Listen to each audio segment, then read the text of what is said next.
and the Mayor of Hertsmere.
Councillor Alpha Bird Collins, and I am the Mayor of Hertsmere. The theme of Holocaust Memorial Day 2026 is Bridging Generations. This is a call to action. It will encourage a shared responsibility, recognizing that remembrance is a shared task, one that requires every generation to step forward. Together, we'll build empathy and understanding, using the lessons of the Holocaust and of recent genocides to sharpen our awareness and deepen our compassion in the face of contemporary injustices.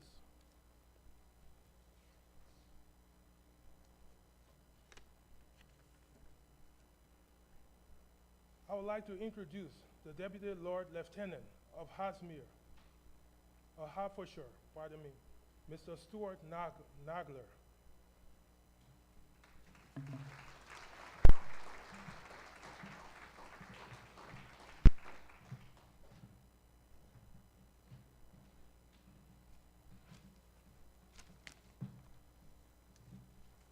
Mr. Mayor, Chairman of the County Council, distinguished guests, ladies and gentlemen. I'm present tonight on behalf of the Lord Lieutenant of Hertfordshire, who is the King's representative in the county. On this Holocaust Memorial Day, I thought I would firstly look back to 2003, when I was the Mayor of Hertsmere, and remember the event that we held in the council chamber. The theme was Children and the Holocaust, and we had 250 16-year-olds present from across the borough. We showed the Richard Dimbleby film of Belsen, we heard from a survivor, and discussed the major genocides that had taken place during World War II, Cambodia, Rwanda, Bosnia, and Darfur. And we concluded with a prayer of hope for the future. Over the years since then, each yearly remembrance has been memorable, with an ever-changing theme. We've had inspirational speakers, beautiful haunting music, voices of young people, visual aids, and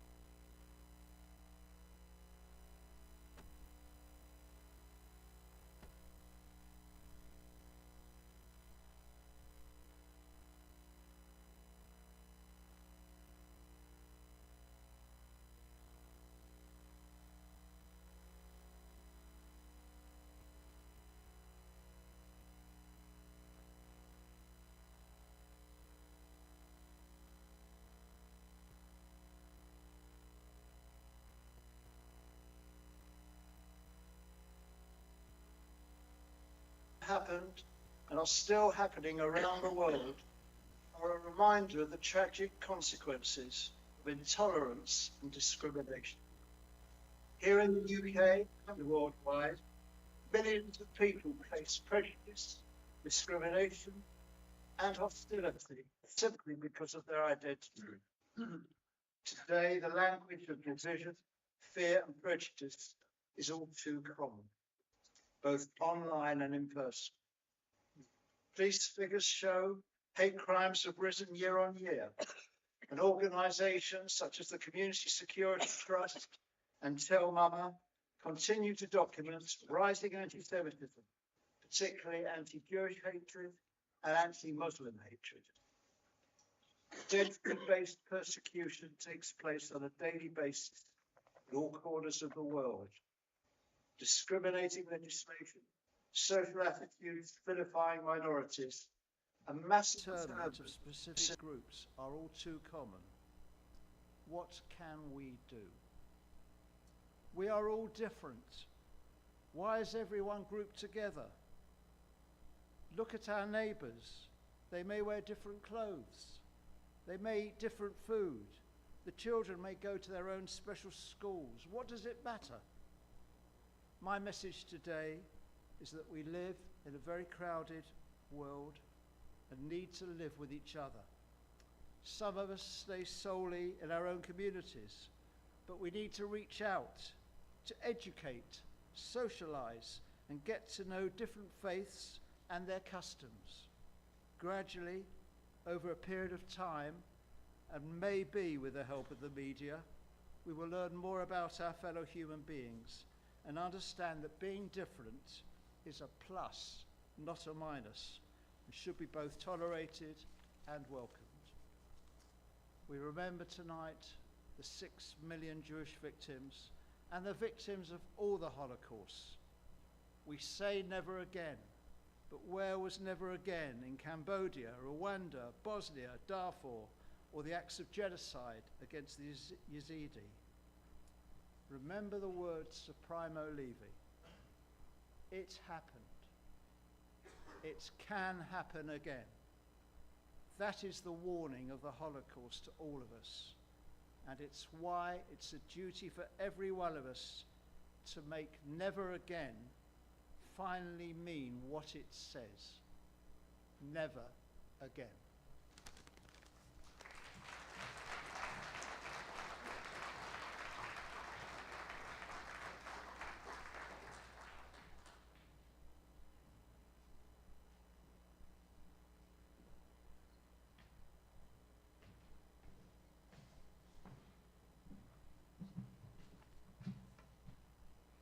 I'm honored now to ask Marilyn Turgo to speak. Marilyn is a well-respected speaker for the Holocaust Education Trust. She generously dedicates her time to sharing the story of her late father, Sam Gardner, with as many people as possible. Please give Marilyn your undivided attention, remembering, of course, to turn off all mobile phones. Marilyn, please.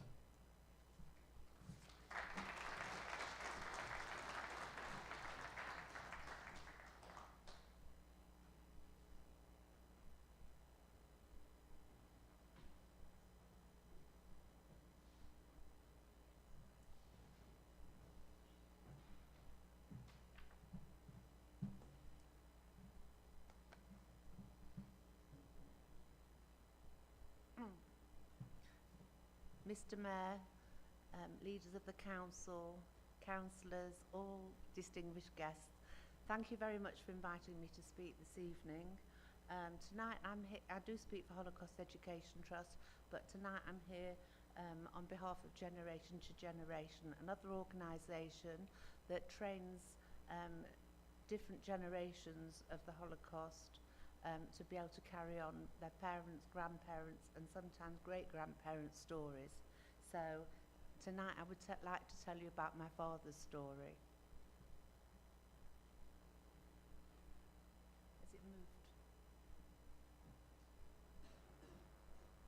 Yes. And this year's theme, as you know, is Bridging Generations. My father was born on the 9th of December 1945, and his name was Shmuel Jakob Goldberg. Can I just ask, can you hear me at the back? Okay, because I don't normally stand behind a podium, so this is new for me, excuse me. He was born in Poland, and later when he came to England, he changed his name to Sam Gardner. He came from a small town called Piotrków-Trzebanowski, which was not far from the German border, as you can see how it's encircled. Changed yet?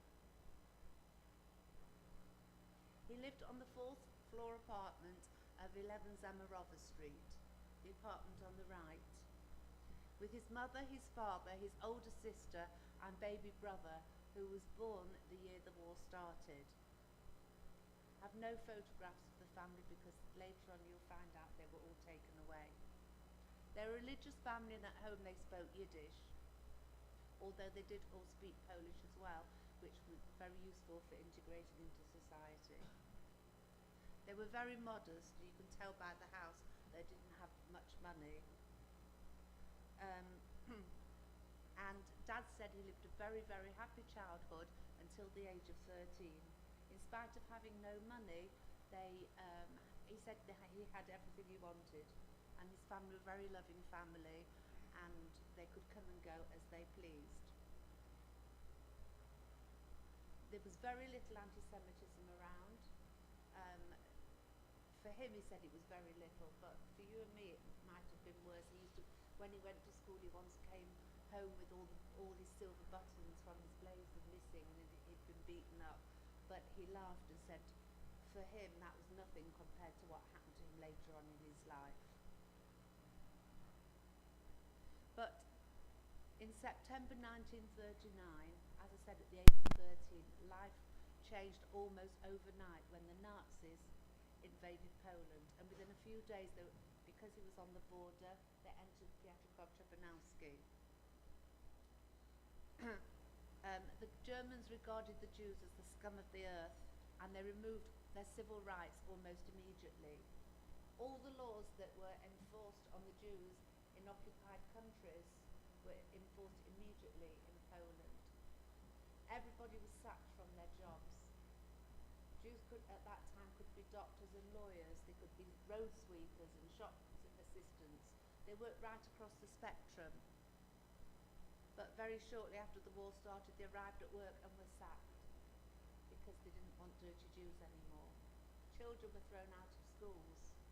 Before that, they were humiliated and made to stand at the back of the classrooms with the teachers joining in and making fun of them. And it wasn't long before the Jews faced fear, starvation and degradation.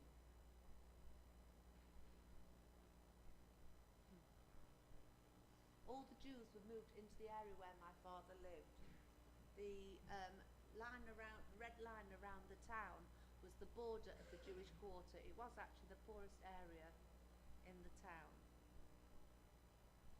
And outside of the area were some wealthier Jews, and they had to give up all their belongings. If they had money, if they had jewellery, if they had anything of any value, they had to go and give it all up to the to the Nazi authorities, even their businesses. Everywhere my father lived. And it wasn't just a quarter where they lived, it was now, they were imprisoned in there. And that's the difference between an ordinary area where a group of people live, and we still have that today, but they were imprisoned in there. They weren't allowed to go in from outside or get out. But all the Jews were put together. No new houses were built for the people from outside. They had to all squash into those apartments like those I showed you on the screen. And sometimes whole families lived in the size of little box bedrooms.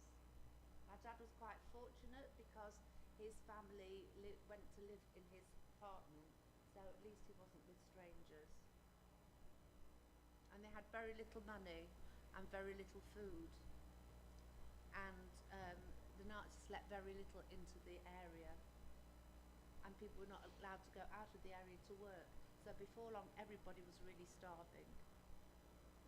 The whole area was guarded by Nazi guards and Polish gendarmes, which were the police. And they used to love to humiliate the people, especially the old people. And Dad recalled how they used to come, when they wanted a bit of fun, they would call the old people over and spit on them and give them toothbrushes and made them clean their shoes with toothbrushes. Piotrków-Trzebanowski was the first ghetto built after they invaded Poland. So there wasn't time to build a fence or a wall round like they had in the Warsaw ghetto. But they put posts around with skulls and crossbars, and it said ghetto, some said disease, keep out, all signs like that. And all the guards were armed. Here's two pictures that two pictures that I recently acquired. We'll catch up with that in a minute, I'm sorry. And they were there we go. I'm more technical than I realised. Of the posts that were there.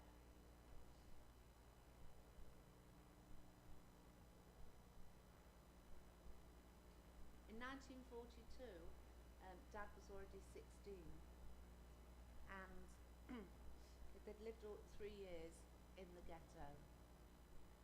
And one day they heard that the Nazis were coming round to round up the remaining Jews in the town. Now my father and his father were already doing slave labour in the Hortense glass factory. My dad was a bit young to work, but he used to go and visit his father regularly, and when the Nazis weren't looking, he taught himself to blow glass and do the jobs that his dad was doing, because he was a clever chap and he thought he was being clever copying him. Except when the Nazis found out that he could do all these jobs, they made my father work there too. The owner of the factory was not such a bad guy. In fact, he ended up being quite kind. And he said, when they told him that the Nazis were coming round, he said, if you come with your sleeping bags over those 2 weeks when the Nazis are going to round up people, I will take care of you and you can stay in the factory. And I'll tell the Nazi authorities that I need you for the German cause, which is what they did. But they didn't know what to do with my grandmother and her 2 children. So my father and his father and a neighbour built a hiding place in the attic of the whole apartment area. And it was a bit like Anne Frank's hiding place. And they put goods in there for 2 weeks, and my father told with great emotion in his very strong Polish accent how he put food and sugar in there and everything he could so they could live, and that you couldn't even hear the baby cry. It was so quiet. 2 weeks, the Nazis came and Dad went to hide, and 2 weeks later they came back. And it was eerily quiet, and Dad looked around. And a neighbour was passing and said, what's happened? Where are they? And the neighbour said, didn't you know the Nazis came? And they announced on loudspeakers, we know you're hiding, and we're going to find you and kill you all. But if you come forward and you tell us that you will go with us, we'll take you to Germany to work. Now my grandmother was 43 and I was 43 when I heard that story. Incidentally, I heard the story when my dad told his testimony to the Spielberg Institute after Steven Spielberg made the film Schindler's List. So I was 43 at the time, and I was sat behind a door listening to the story, and I've never heard it before. And I thought to myself, what would I have done if I was a mother with 2 children and I was put in that situation? Anyway, my grandmother must have decided to go with them, and about 2 weeks later news came to the town that all the people that were taken from Piotrków-Trzebanowski by the Nazis were all taken to Treblinka, and they were never seen again. My grandmother was 43, my aunt was 19, and the baby was barely 3 years old, and they were all murdered in the gas chamber. One morning in October 1942, there was a hammering on the front door. Raus, raus, schnell, schnell. The Nazis would come, out, out, quick, quick. My father had been selected to go for slave labour to a factory called the Hassan Munitions Factory. They needed 200 skilled workers to learn how to build, make ammunition for the Nazis. They didn't give him a moment to pack, and he had nothing to pack by this time anyway. But my dad had in a corner all the photographs of his family, because by that time 6 of his cousins had been killed, his grandfather had, and his mum and the 2 children. So the photographs meant everything to him. And he managed to hide them on his body, and off he went. His father wasn't on that list, but somehow they managed to persuade them to take his father too. And as I said before, he was 16 in 1942, and they were taken to this factory. The map shows, it's funny because on maps the places look quite near, but it was a good few hours away. I don't know if I've... Have you got the 3 pictures on there? Yes. I usually have a clicker and I walk in front, so I can't see from here, it's a bit difficult. So this is a very significant slide, because this tells you what it was like in most of the camps. Now, if you were a Polish citizen, and naturally you had to be a supporter of the Nazis, you couldn't just be a communist citizen who didn't follow the belief of the Nazis, you would be a prisoner if that was the case. But if you were a supporting Polish citizen, you could go and work there and you were paid. And you could go in your own clothes. And you could go home at night time to your families and sleep in your own beds. And if you were if you were not a skilled worker, and you had to work in the factory where they filled the ammunition with yellow poisonous acid, you were given overalls and masks to wear, because that powder killed people. They turned yellow very quickly. Within 2 weeks they died from it. It burnt their throats. But if you were a Jew or a Polish political prisoner, which some of them were, that was enemies of the state, you got nothing. And as I said, within 2 weeks the people who were worked in that factory died very quickly. My dad was a skilled worker, so he worked in the A factory making the ammunition, and I'll tell you about that later. In the middle you can see the barracks, and in each barrack were bunk beds side by side, one on top of the other, and each bunk bed was made for one person. A minimum of 3 people had to sleep in those bunk beds. They had no blankets, no sheets, no pillows, no mattresses. It's freezing cold. And they had to sleep there night after night.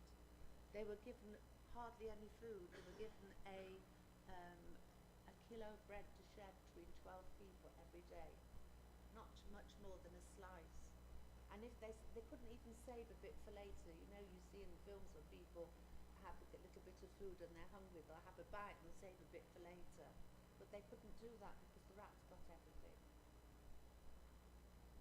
They were given a bowl of watered down soup daily too. And if you wanted to survive, you had to think outside the box. You had to think of other ways how you could get extra food. And Dad managed to do that. I'll explain that shortly too. They were given no clean clothes. If they needed to change their clothes, they had to fill them off the dead. And they needed boots because the floor was always very, you know, they worked on rough terrain all the time. And often they had holes in their shoes, but there's nothing they could do about it. The whole place was surrounded by barbed wire, as you can see in the photograph. I don't know why I keep leaning because I've got it right in front of me. And the whole place was surrounded by barbed wire, so it was impossible to escape. And when I speak to young people, I mention the story of the boy in the striped pyjamas, because it was impossible there to get underneath. And that little boy, the Jewish boy who was 13, would not have been alive because he would have been killed on arrival at most of the camps. The whole place was surrounded by the barbed wire, but also they had watchtowers, and there were armed guards in there, and they used to shine torches on the ground to make sure that no one was trying to escape. And those torches shone all night long. So it was a horrendous place to be. Dad stayed there for 2 years. I don't think I could have stayed 1 day, never mind 2 years. But little did he know that the 2 years working in there was contributed a lot to saving his life. Because if you were a skilled worker in Nazi-occupied countries, you were useful to the Nazis. And this group of people who my dad belonged to, they were transported throughout the war to lots of different camps, backwards and forwards, almost back to Poland and then Germany, backwards and forwards, because they were very skilled and they needed the skilled workers to make more ammunition. And so they were useful. It didn't matter, they didn't get treated much better. If a few died on the way, it didn't matter to them. But they were generally useful.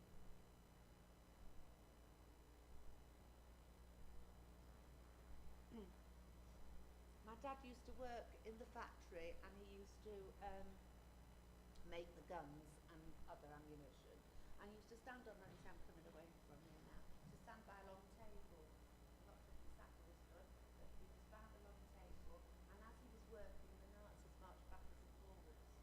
So that the children used to say, well, couldn't they have made the guns not work or made some mistakes because they were making ammunition against their own people. But the problem was that the Nazis were armed, they were watching them all the time, there wasn't an opportunity to make mistakes. But every so often you used to drop little pieces of rubber.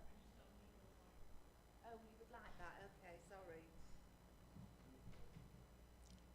Pardon, is that better? Okay. First time I've been told that you can't hear me because my husband always complains I've got a very loud voice. Sorry. Okay, can you hear me now? Okay. You'll tell me I'm too loud in a minute. He used to drop pieces of rubber on the floor. And when the Nazis were walking by him, he took a chance and he bent down and he pretended to fasten his shoe and he used to slip in the heel of his shoe the pieces of rubber. He could have been shot for doing that. But he took them back to the barracks and there was a cobbler, a shoemaker, and Dad gave him the pieces of rubber because he was the only person that could fix the people's shoes. And for that, my dad got extra food. And that's one of the things that helped him to survive. You had to think of other ways that you could help yourself survive in this time, and that was one of the ways. And the first time in the morning I saw a fellow opening a dustbin and older than looking for food. And I was so disgusted. I thought to myself, I couldn't understand that person go and look food in a dustbin. I didn't realize at the time that although I was starving, the people starved more. Later on in time, I realized why people come so low, you know. And the first time in the morning I saw a fellow. Next one. And the first time in the morning I saw, when we write Okay. Right. So I'm sorry, I'm not used to this technology. You have to put up with me. Yeah. So from there, it was interesting to mention that about the bin because I'm going to mention it again later and you'll see why.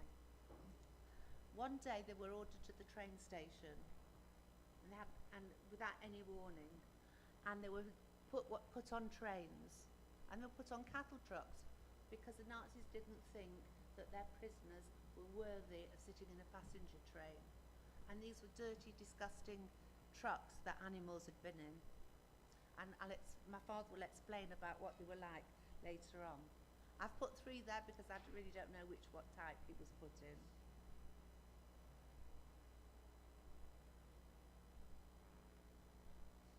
And he arrived in a place called Borehamwood. By this time Dad was 18, it was 1944.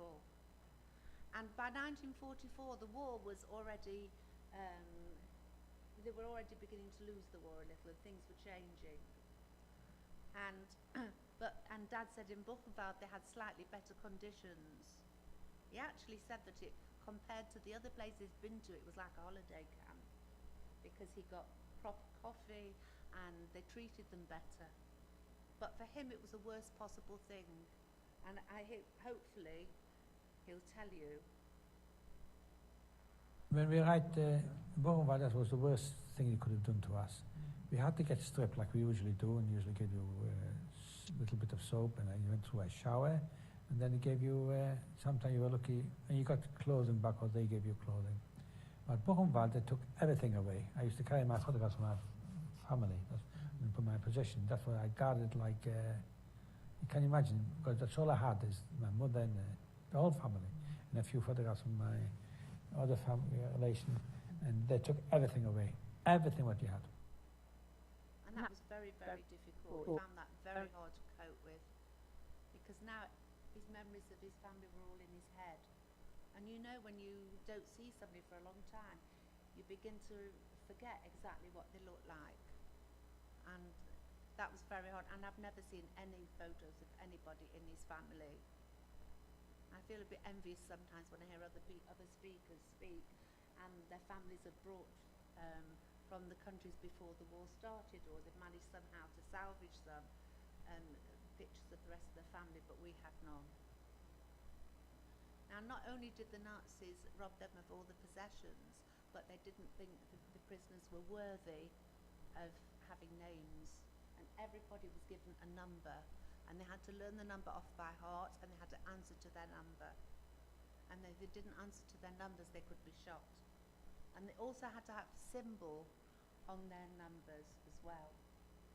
Interestingly, I recently acquired my father's entrance paper to Borehamwood, and I thought it would be a Star of David on there because he was a Jew. But when we looked at the number, it actually had a red triangle with a P inside it, which meant a Polish political prisoner, which I thought was very strange. But he also had Judah written on the top, so he had a double whammy there. I think he was persecuted for two things, but the Polish political prisoners were also treated very badly. Anybody who didn't conform to the, adjust to the Nazi ways was an enemy of the state.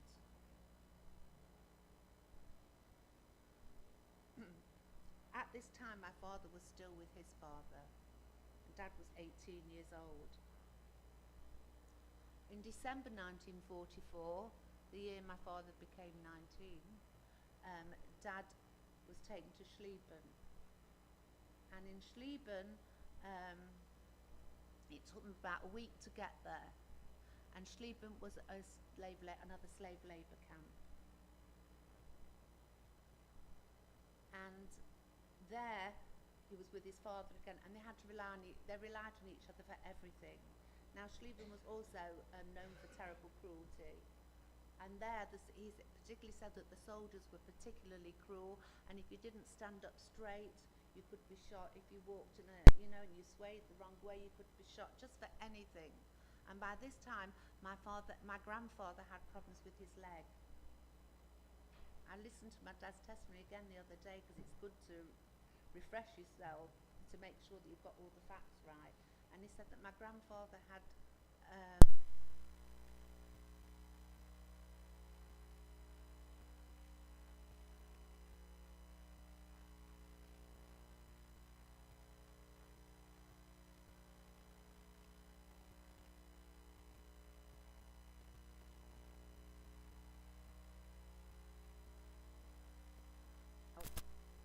right, because you can see two men holding another man up, and it made me think of him.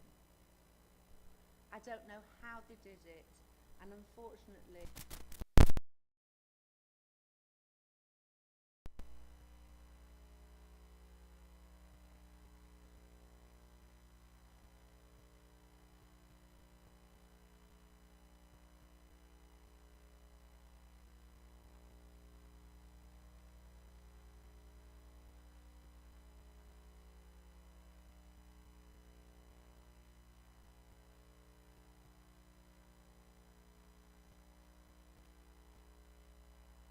he said, "We've just passed through Borehamwood, and we met your father. So So my father was delighted. He thought that his dad had arrived there safely and that he's got one day we would be reunited.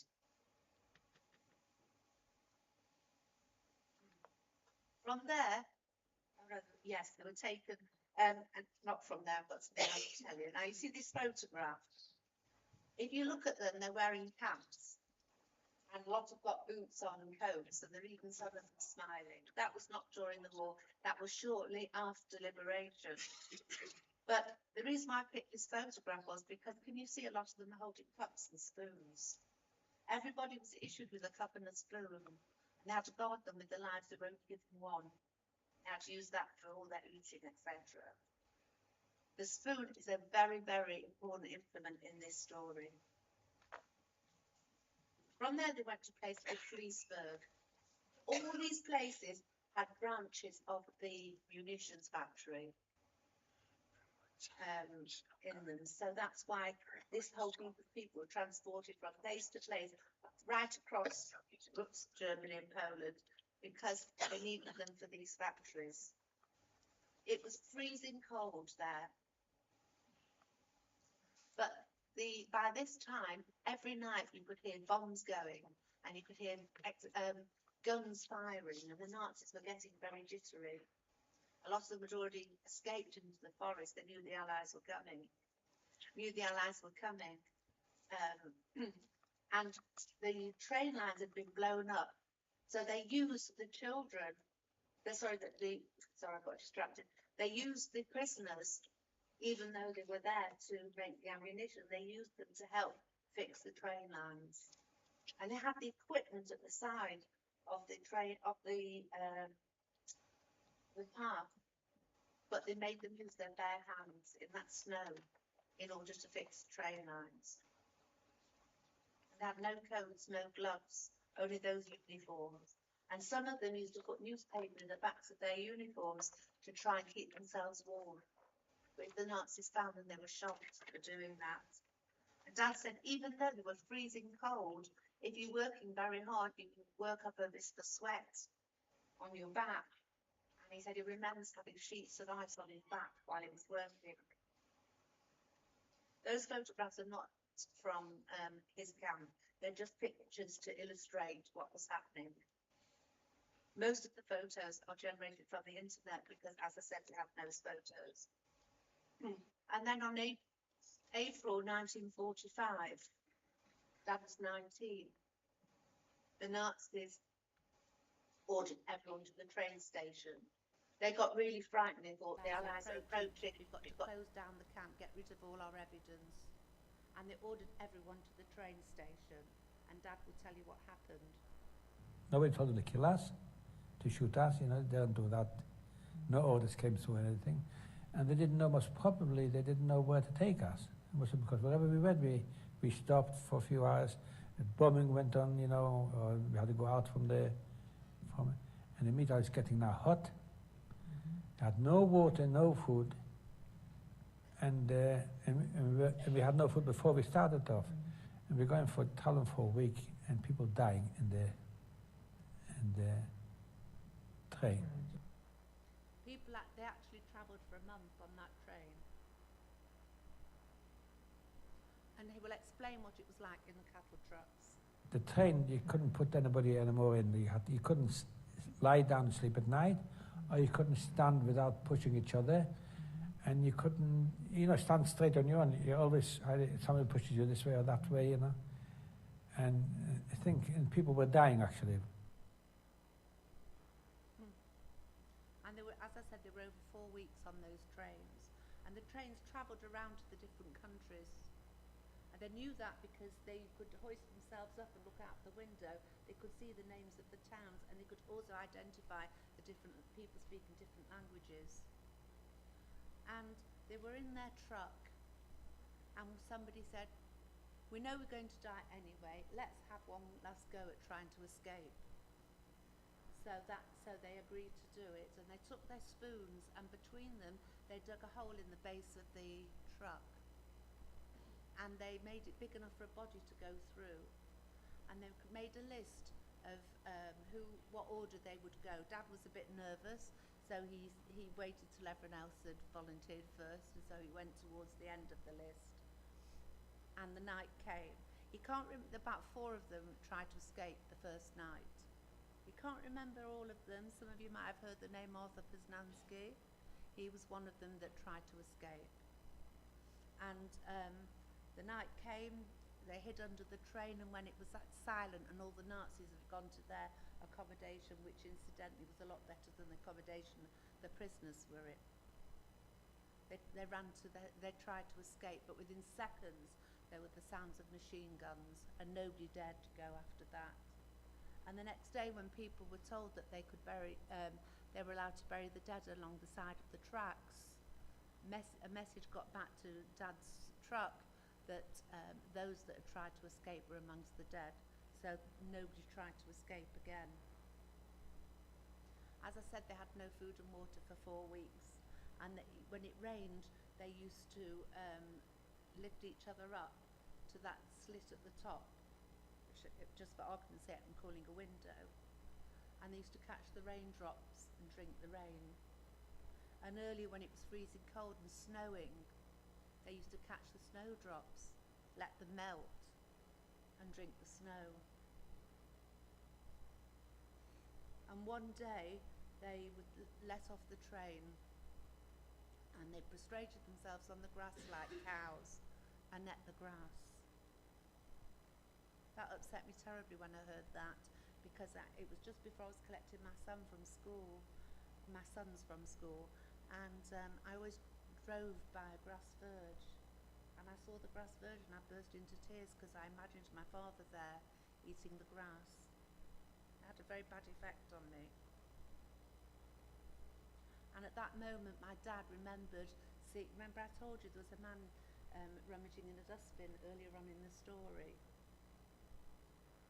When I saw that fella going down to the dustbin looking for old bones or any food, I thought he was mentally disturbed, I thought. It shows how desperate you are. You can do anything. And it happened to me. I mean, if I had a dustbin there myself, I would have been the happiest fellow most probably. But I went down, although it was tasteless in any case. When I was a young girl, I'm ashamed to say, I was disgusted when I used to see people looking in bins. There were quite a few what we called beggars in those days near where my father worked, and I used to think they were absolutely disgusting. And then I heard that story and I realised nobody goes rummaging in a bin unless they're absolutely desperate. And I point that out to the students because sometimes you have to be reminded of situations like that in order to know what reality is. One day, they were all very depressed after that, and one day they were warned about getting back on the train. The Red Cross are coming to inspect this train, and we're going to, we want you all to behave yourselves and be quiet, not a sound. If anyone makes a noise, we'll shoot you all. So they pushed them back on the train, slammed the doors shut, and they waited. And all of a sudden they could hear, "We want food, we want food." And everybody on the train started shouting, "We want food." And the Red Cross didn't come. There was nobody there. And they couldn't understand it, because surely if the Red Cross came and they could hear that people were desperate for food, they would set them free. But they didn't, they weren't there. And within a second the doors were yanked open, and there stood all the Nazis with machine guns, and they shot every single person on that train, including my father. But my father was very lucky, because he was shot, but he was standing sideways, and the bullets brushed his back. They injured him very badly, but they didn't penetrate him. And out of 2,000 people, only 42 of them had survived the shooting, or hadn't died on the way. And later on, when Dad was rescued, an American soldier showed him a newspaper article about this group of people and said, "You were one of those people." Before the club. And a few days later was the 4th of May 1945, and Dad arrived in Mauthausen in Austria, and they were ordered off the train. From 2,000 prisoners, I said there were only 42, and they were like walking skeletons. Dad said you could count the ribs on his body like the ones in the picture, and he weighed less than 5 stone, which was the equivalent of a 9-year-old. And Dad would tell you what it was like. So we got out and we couldn't walk like normal. You know, we walked like soldiers, you know. This time we all kept together, holding each other, and we could hardly walk, and we went straight to a camp. And they were told to strip off and go into a shower room. But he couldn't understand it when he went in this shower room because there was no sign of condensation or water or anything. And they stood there and they were so emaciated and they were so ill and exhausted. And they said, this must be the gas chambers, what everyone's been talking about. And they put up no resistance at all. And they just stood there waiting to die. They really thought that was the end. When all of a sudden the doors came open and there were 2 big Nazi guards on horses and shouting at the people who had let them in. You can't take these people, take them away. We've got lists of people who are already staying in this camp that need to come here. Take them away, and when it's their turn, we'll call them back. The Nazis were very meticulous people. Everything had to be done according to the book. So they picked them all up naked and they threw them onto the trucks, and they were taken to the so-called sanatorium, but there was no help there or anything, just sick people were put together. And they took us in the... Sometimes I do the speaking for him because I can explain it a little bit more clearly. So, and the picture on the right is the picture of the so-called hospital. But by this time, Dad's injuries on his back were so infected he couldn't sleep on the bunk, and he told me he was with a great big fellow who kept knocking him all the time, so he had to sleep all night on his front on the stone floor, and it wasn't obviously not pleasant at all. And then on the 5th of May, the next day, 1945, they're lying there waiting to be called back, and the Americans marched into the camp and liberated the camp, and the war was over. And the cheering and the shouting they could hear outside, and even some of the barracks people were standing up cheering and they were happy, but not everybody was happy. And me, I was kind of like a baby. I thought I'd survive the war. Who am I going to be happy with? Who am I going to put a shoulder on, you know? He said, what have I got left? What have I got to live for? Everybody's gone. He said the American soldiers were amazing to him. To all of them, they were like angels from heaven. He loved that expression. Unfortunately, he said not everybody survived after the war. A lot of people still died because they had typhus. Some of them ate too quickly. The Americans were very generous with their chocolate and things that they had, and the people's stomachs couldn't tolerate them. But they did whatever they could. And my dad was lying amongst the dead people, and they picked him up and they took him on a stretcher to a field hospital outside the camp, and they were absolutely wonderful to him. You're going to hear in a sec. And when he was well enough, he went to a place called Theresienstadt, because the Americans had told him that that the British, actually the Jewish charity had raised money to bring over 1,000 Jewish orphans to England, and the British had agreed to take them. And they were only supposed to be between 5 and 15. Dad was 19, but he didn't grow during that time. He had no nourishment or anything. And nobody went through the camps with a passport or a birth certificate. So actually many of them lied about their age. And I was shown the list of the people that came to England. I can't tell you how many were born in 1930. And I without spending time on it, that when they all turned 60, it was amazing how many applied to the Polish government to prove that they'd lied when they were younger, because it was time for them to get their pensions. Anyway, so they went to Theresienstadt. The first person Dad saw was this man called Arthur Posnanski. He says, Arthur, what are you doing here? You were shot when you left the train. He says, yes, I was shot, but my spoon was in my pocket. And the Nazis hit my spoon, the bullet bounced off, but I pretended I I was dead. And then when the Nazis went, I went to safety, and here I am, and they were overjoyed, and he was often in our home growing up. He was a lovely person. And this is a picture of them before they left to come to England. There were 732 of them. Some of the other children had sponsorship going to other countries. My dad and 300 of them went to the Lake District, and he was one of, if you've heard of the Windermere boys, my dad was one of the Windermere boys. That's a picture, and the circle shows where he was standing in this picture.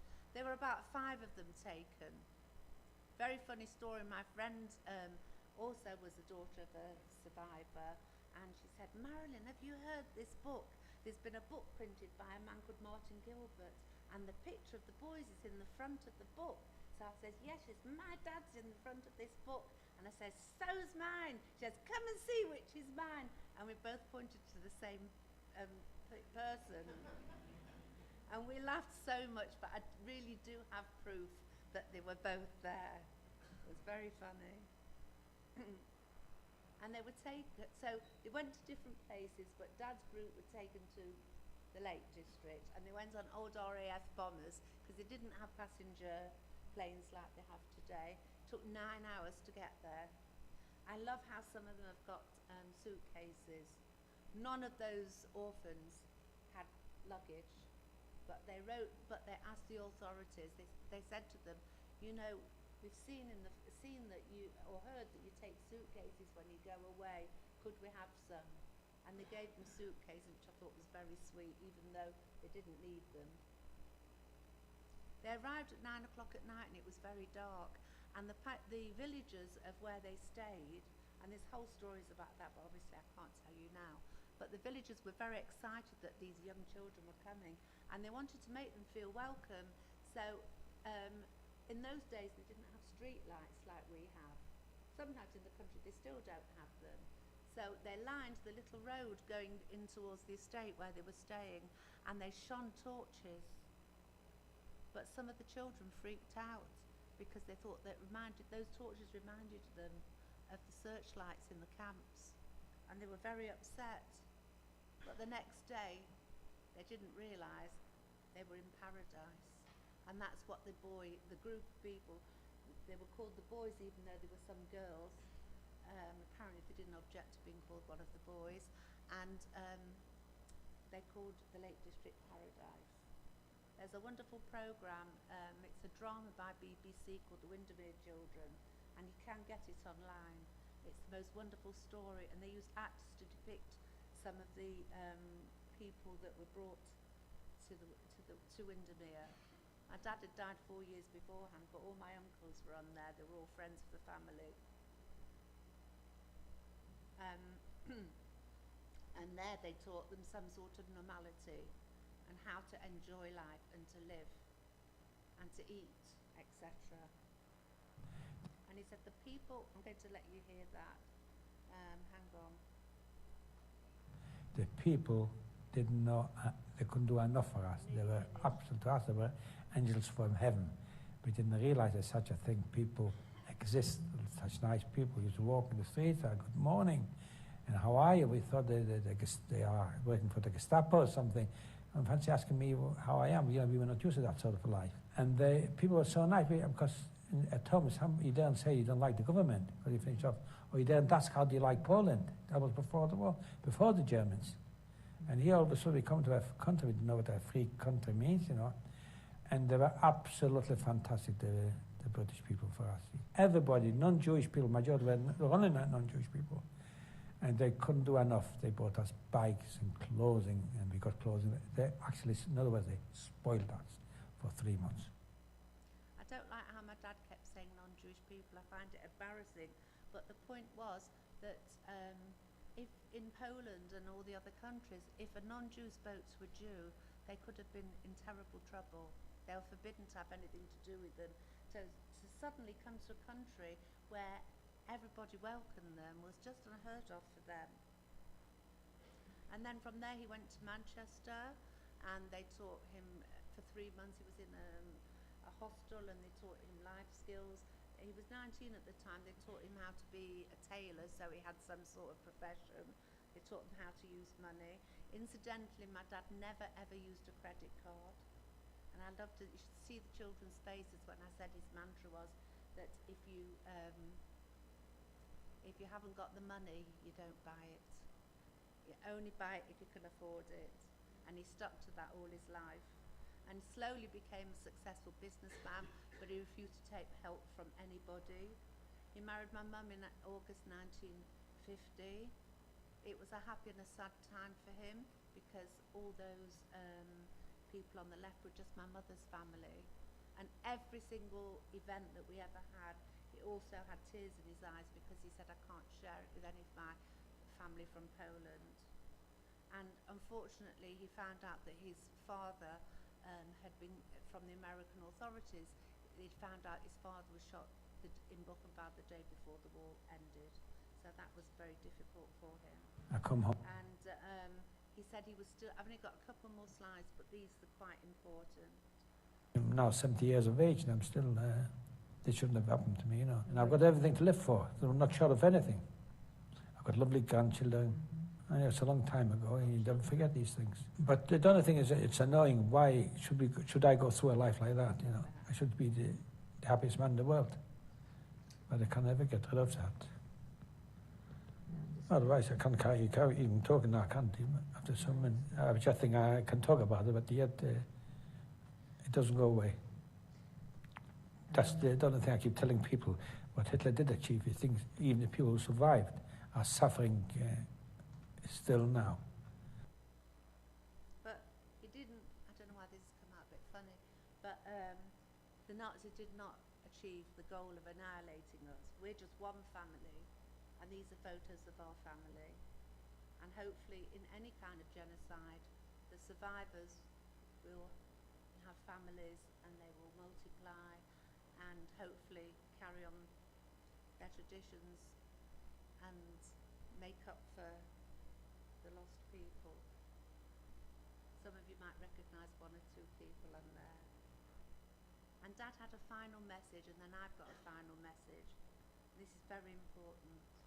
Like I say, the people, the new generation should always be on their guard when they see an extremist taking over power. It doesn't matter right or left, to be on guard, not to follow them. Dictators, they're the worst people. They can destroy the whole world. Just Jews. Hitler didn't just destroy the Jews, he wanted to destroy everybody except his own, the German people. These were some of the other people that were murdered. Anybody that didn't follow the Nazi regime. Disabled people, I thought that was terrible. They used to trick the families and take the children away and say they were going to look after them, and they never saw them again. The Romas, the Gypsies, we're not supposed to call them that anymore, travellers, they had a very difficult time. All different religions. People just for being gay were taken away and murdered.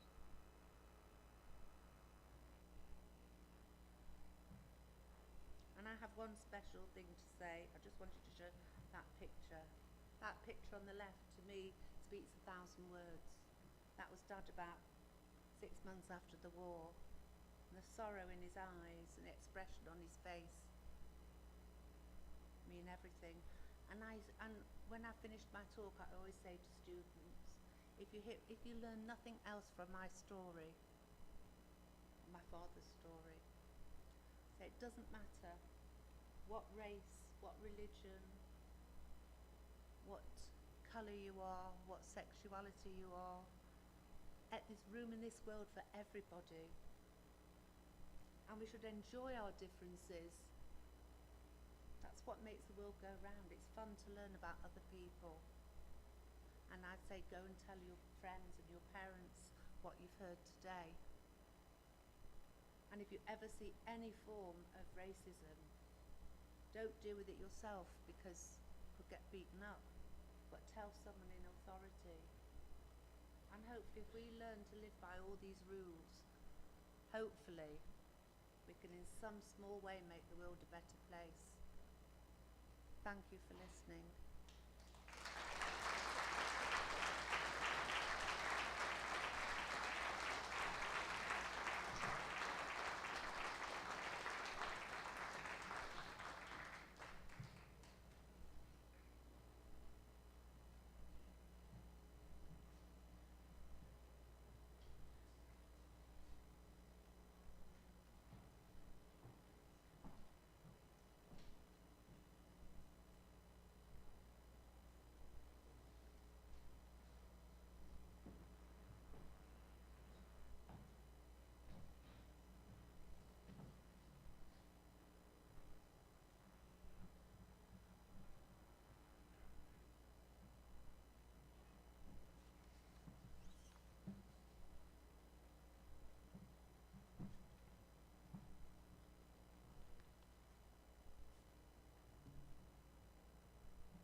My Deputy Lord Lieutenant, Mr. Mayor of Hertsmere, and Reverend Collins, our Mayoress, Chair of the County Council, Councillor Lawrence Brass, and your consort, Hilary, Town Mayor of Elstree and Borehamwood, Councillor Ozaro, and your consort, Nicole, local faith leaders, Chief Executive of the United Synagogue, and my colleague, Principal Opposition Leader at Hertsmere, Councillor Sullivan. We gather here today not to rehearse grief, but to bear witness. And friends, there is a profound difference between the two. Today, 81 years since the liberation of Auschwitz, the camps are now empty, but the memory that they demand of us is not. And that memory is not a burden we carry alone. It belongs to everyone who is privileged to live in a free society. You know, Hertsmere is a place of storytelling. For nearly a century, the studios of Elstree and Borehamwood have told stories that have reached into homes across the globe. We've hosted some of the greatest directors and producers that the world has ever known. Star Wars, The Crown, The King's Speech, each in their own way, narratives that have shaped how people see themselves and their world. And yet no story matters more than the one we tell ourselves about who we are and what we stand for when confronted with the kind of absolute evil that Marilyn has just testified to. Our theme this year is Bridging Generations. It's a call to action, not an invitation to nostalgia. As the years pass, we grow more distant from the Holocaust itself, but we grow no less responsible for its lessons. The living link between us and those times grows thinner, and that makes our voices thicker, more urgent, and more necessary. Marilyn spoke so movingly this evening about her father, a truly remarkable man. But I want to speak to you about another remarkable member of Marilyn's family, somebody who embodied that bridge between generations, her late mother-in-law. Her name was Gina Turgle. She was known to history as the Bride of Belsen, a title that carries within it both the unimaginable horror that she endured and the extraordinary human resilience that refused to let that horror be the only truth about her life. I had the privilege of knowing Gina and hearing her story a number of times directly from her. She was born in Krakow in 1923, the youngest of 9 children. She was a girl when the Nazis invaded Poland, and she watched her brothers shot in the streets of the ghetto. She was transported through 4 concentration camps: Platzell, Auschwitz-Birkenau, Buchenwald, and finally Bergen-Belsen. In Belsen, working as a nurse in the hospital, she cared for a 15-year-old girl. That girl was named Anne Frank. She washed Anne's face and gave her water to drink as she was dying from typhus. And Gina later wrote, "I can still see that face, her hair, and how she looked." When British soldiers liberated Belsen, one of them was a man named Norman Turgle. 6 months later, Gina and Norman married. Her wedding dress was made from a British Army parachute, a garment of deliverance, transformed into a symbol of hope. That dress is now in the Imperial War Museum. But here's what matters most about that story. Gina didn't let Auschwitz define her. She let it inform her. She spent the next 73 years of her life telling her story, bearing witness for those who no longer could. She wrote, she spoke, and she ensured that her testimony and the testimony of all those she witnessed die beside her would never be erased. Gina was in every sense a shining light whose words were an inspiration and whose strength and determination were unwavering. That is what we mean by bridging generations. Not passive or tokenistic remembrance, an active choice to become a witness or a witness to the witness. Philosopher Elie Wiesel, himself a survivor, spoke about what that kind of responsibility means. He said that for the survivor who chooses to testify, it's clear their duty is to bear witness for the dead and for the living.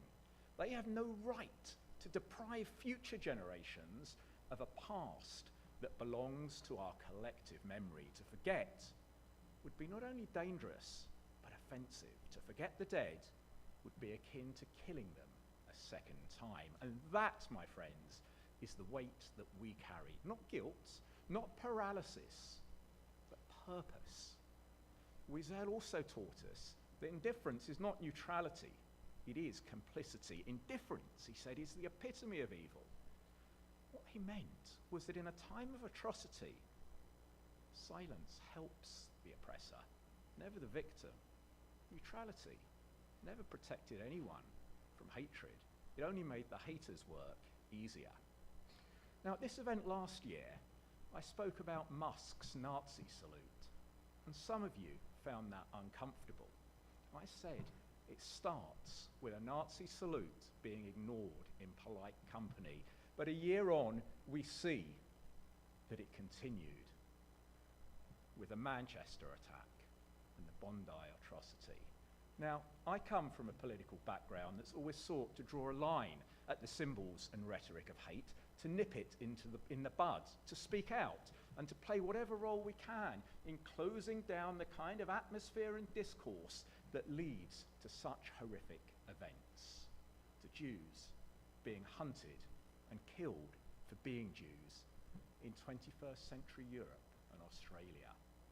That's why I've made a nuisance of myself, challenging Hertfordshire County Council's failure since last November to throw out attempts to divest from companies linked to the world's only Jewish state, because it starts with a divisive policy in a council chamber. But it ends with people emboldened to isolate and marginalise Jews, to make them targets in their own backyard. And anti-Semitic incidents have risen dramatically. In Hertfordshire alone, we've had a 141% increase in racially and religiously aggravated offences. And these are not just abstract statistics. These are Jewish families being targeted, Jewish children going to school afraid, Jewish workers facing harassment, Jewish institutions requiring unprecedented levels of security. But this isn't only about Jews, because the exact same logic of hatred extends to other communities. Rudolf Bratster was a gay man who survived Buchenwald wearing the pink triangle. In a post-liberation interview, Rudolf reflected, "They didn't destroy me. Millions were broken, but they didn't destroy me." And looking back on the camps, he spoke about how LGBTQ people were prioritized for some of the worst labor assignments and some of the most gruesome medical experiments. His own survival was down to a combination of luck and resilience. But what really matters is what Rudolf did next. he dedicated his post-war years to teaching the next generation. He summarized his core message to them in every presentation like this. They can consider themselves lucky to live in a free democracy, but he warned that democracy is fragile.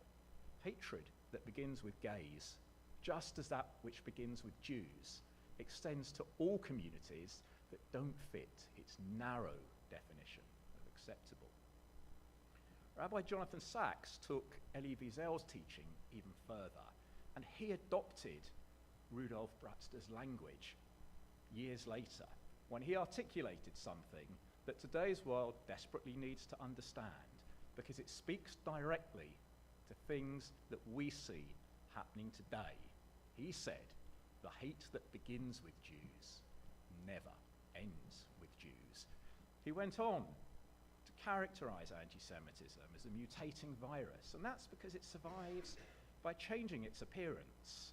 Today, it often takes the form of extreme anti-Zionism, a hatred that cloaks itself in the language of human rights, of justice, and of liberation, whilst denying Jewish people the same right to self-determination that we accord to every other people on this earth. But it doesn't stop there, my friends.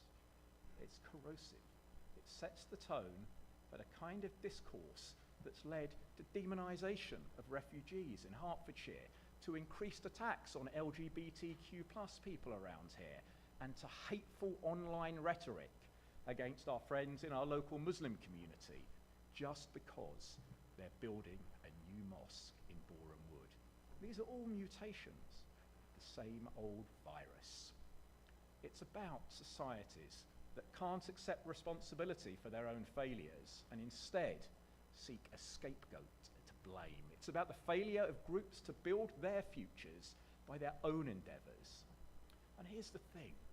No society that's fostered anti-Semitism has ever sustained liberty or human rights or religious freedom in the long run. Every society driven by hate begins by seeking to destroy its enemies, but ends by destroying itself. And that is the price of indifference, and this is what happens when we choose neutrality instead of conviction. So what should we do? How can we respond? Well, firstly, we must remember that we're not defined by what happens to us, we're defined by how we respond to it. Secondly, Gina Turgle's response was to refuse to be broken, to marry, to have a life, to tell her story, and to ensure that her testimony stood as a barrier against the next person who might think that genocide is permissible, that racism can be rationalised, or that difference can be erased. And thirdly, our response must be to walk tall as who we are, to refuse to be intimidated, and to defend the right of our diverse communities to exist as free and equal human beings in our borough, in our country, or indeed around the world.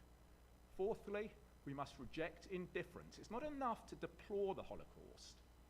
We must be willing to name hate when we see it here today, to challenge anti-LGBTQ prejudice where it appears on our streets or in our council chamber as a so-called matter of principle, to challenge anti-Semitism where it masquerades in the language of justice and human rights, and to challenge Islamophobia where it's veiled as standing up for national values. Fifthly, our response must be intergenerational. We must ensure that our children and our grandchildren know exactly what Auschwitz means. They must know who Gina Turgle was, and they must understand the fragments of memory that we carry are not historical artifacts, they're living warnings. And finally, our response must be rooted in hope, not in despair, because Elie Wiesel also taught us something incredibly profound. The Jewish people in the post-Holocaust era could have chosen vengeance. He said, we did not. We could have chosen hate. We did not. Hatred is degrading and vengeance is demeaning. Or, in the words of Harry Ulmer, MBE, the Holocaust survivor and resident of Hertsmere's own Potter's Bar until he sadly passed a few weeks ago. He said, "My revenge on Hitler is my family." And that was the title he gave his biography. And I'm proud to announce this evening that I'll be ensuring that every school and every library in Hertsmere has a copy of Harry's book.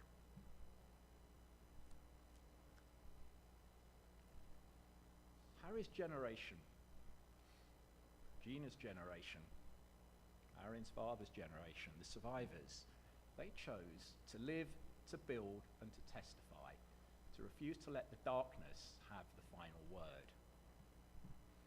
As a council, as a community, as residents of Hertsmere, a place that celebrates human creativity and storytelling, I believe that we have a particular responsibility.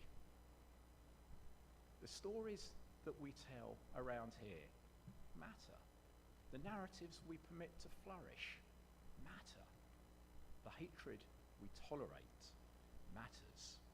And the voices that we amplify matter. So on this day, we say to the 6 million Jews and millions of others who were murdered, your memory lives. We say to the victims of the more recent genocides, we carry those fragments of your lives in our hearts and in our action. We refuse to forget, we refuse to be silent, and we refuse to let indifference win. And we say to the next generation, the torch passes to you, not as a burden, but as a trust. You're the bridge between memory and the future. What you do with that trust will determine whether we move closer to a world where Auschwitz can never happen again, or whether we drift towards a darkness we tell ourselves can never return until, like Manchester and Bondi, it does. We do this not because we're commanded by religion or politics, but because we're commanded by conscience, because we know that the freedom to be ourselves, to love whom we love, to believe as we believe, to live without fear of persecution, that freedom is precious and fragile, and that freedom is worth defending. We choose life, we choose responsibility, we choose to say, not on our watch, we choose to say, not on our turf, not in our borough, not in our country, and not while we draw breath. Friends, Gina Turgle chose life. Now it's our turn. Thank you very much.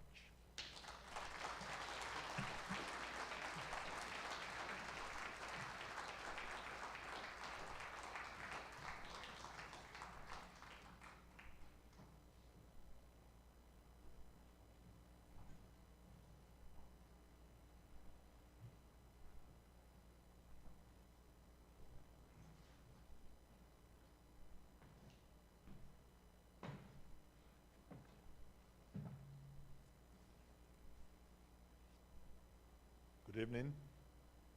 My name is Pastor Bode, and I'm the Mayor's chaplain. Let us pray. Loving God, we come to you with heavy hearts, remembering the 6 million Jewish souls murdered during the Holocaust. In the horrors of that history, when so many groups were targeted because of their identity, and in genocides which followed, we recognize destructive prejudices that drive people apart. Forgive us when we give space to fear, negativity, and hatred of others, simply because they are different from us. In the light of God, we see everyone as equally precious manifestations of the divine, and can know the courage to face the darkness. Through our prayers and actions, help us to stand together with those who are suffering, so that light may banish all darkness, love will prevail over hate, and good will triumph over evil. We ask this in the name of Jesus Christ. Amen. Will you all please stand, if you can, for a 2-minute silence.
say love, it is a hunger,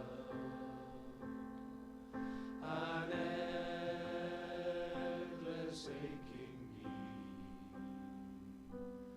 I say love,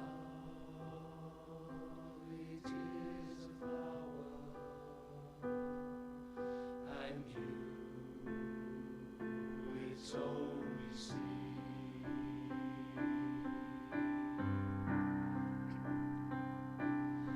It's the heart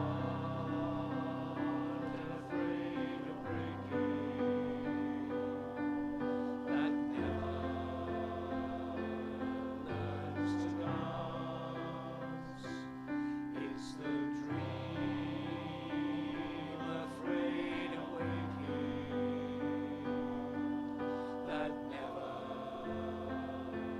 takes a chance. It's the one who won't be taken, who cannot seem to give, and the soul afraid of dying that never learns to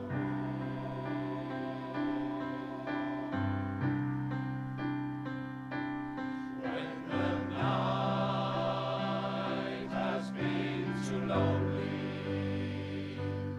and the road has been too long, and you think that love is only for the lucky and the strong.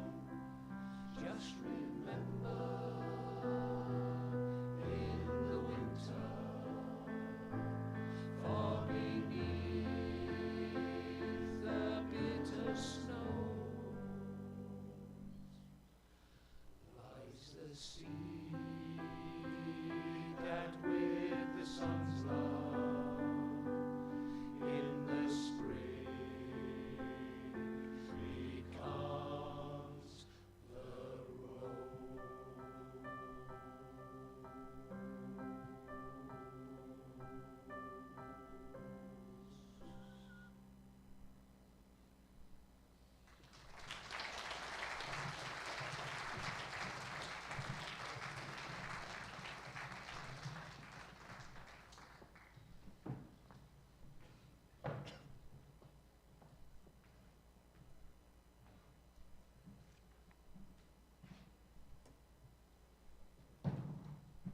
Today, Holocaust distortion, denial, and trivialization are all increasing. Holocaust denial is any attempt to deny the Holocaust happened. Holocaust denial and distortion are both forms of anti-Semitism and should be confronted. As living witness, rely on us to carry forward the legacy through bridging generations. Silence must never be an option. I really hope the Maryland story of our late father has inspired and empowered us all to stand up against anti-Semitism and all forms of hatred. This Holocaust Memorial Day, we all have an opportunity to take action for a better value, a better future where people are not suffering prejudice or persecution because of their faith, ethnicity, or other characteristics. We can all mark Holocaust Memorial Day 2026 and commit to making a better future for us all. I will turn it over to the choir again. I think you'll never walk alone.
I've asked 6 dignitaries to light a candle of remembrance.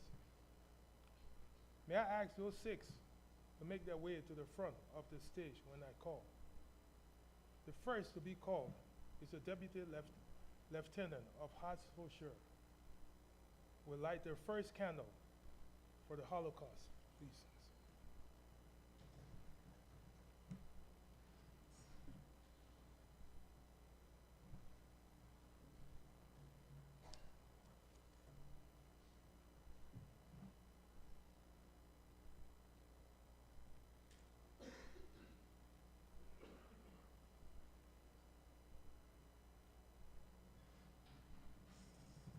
The second candle will be lit by the chair of Hertfordshire County Council. Please. On behalf, relating to the Nazi persecution.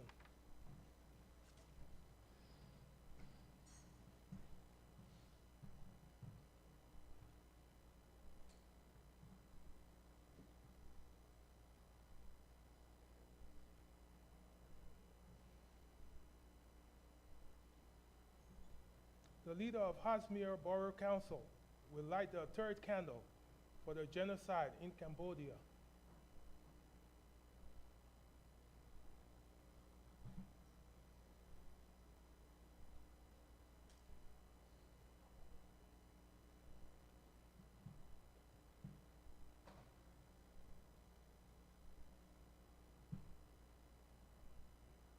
Pleased to invite the Mayor of Elstree and Borehamwood Town Council to light the 4th candle for the Rwanda genocide.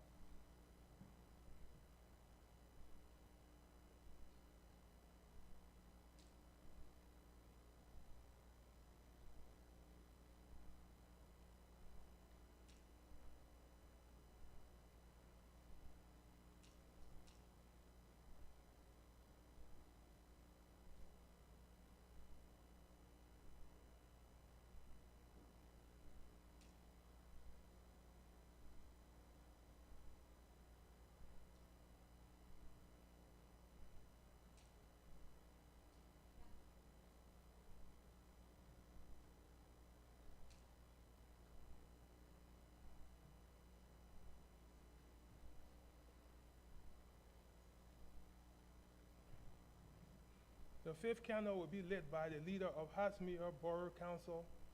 Oh, pardon me. Yeah, the deputy leader of Hertsmere Borough Council will light the 5th candle for the genocide in Bosnia.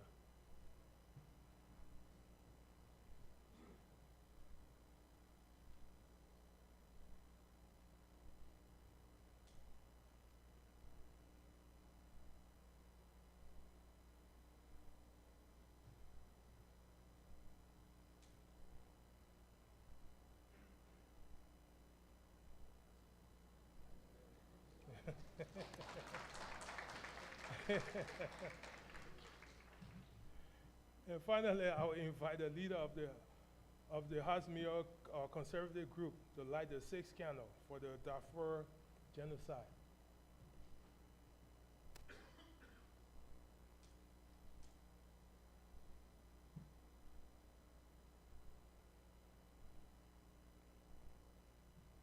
Thank you.